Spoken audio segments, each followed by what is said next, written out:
नमस्कार, मी सहयोगिता आणि आपण पाहता चाळीसगाव डांगांची ओळख सुराज्य मराठी। पाहुयात आजची घडामोड। चंदगीरवाडी येथे पेसा कायदा जनजागृती कार्यक्रम संपन्न।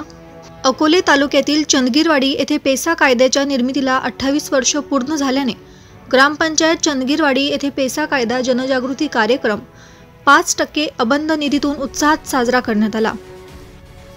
यावेळी तालुका पेसा व्यवस्थापक बन्या बापू सहाने यांनी स्वातंत्र्य सेनानी वीर बिरसा मुंडा, राघोजी भांगरे आणि क्रांतिज्योती सावित्रीबाई फुले यांच्या प्रतिमेला हार घालून दीप प्रज्वलन करून कार्यक्रमास सुरुवात करण्यात आली।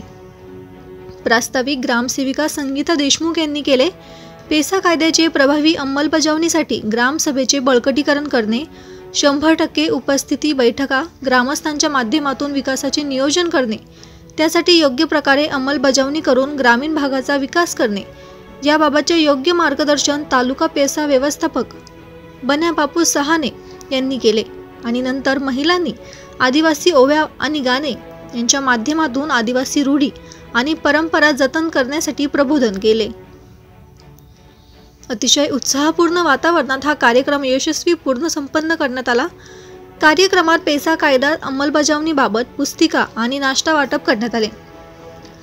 यावेळी उपस्थित तालुका पेसा व्यवस्थापक बन्या बापू सहाने, सरपंच यशवंत बेंडकोळी, उपसरपंच जिजा भांगरे, ग्रामसेविका संगीता देशमुख तसेच नवनिर्वाचित ग्रामसेविका मनीषा तळपाडे, ग्रामपंचायत कर्मचारी राजू भांगरे, सदस्य नामदेव भांगरे, दत्तू इदे, नामदेव भांगरे, रोजगार सेवक प्रकाश मुरकुटे, CRP लीला इदे, संगीता इदे, नंदा इदे तसेच गावातील सर्व महिला, अंगणवाडी कर्मचारी, बचत गट महिला आणि ग्रामस्थ उपस्थित होते।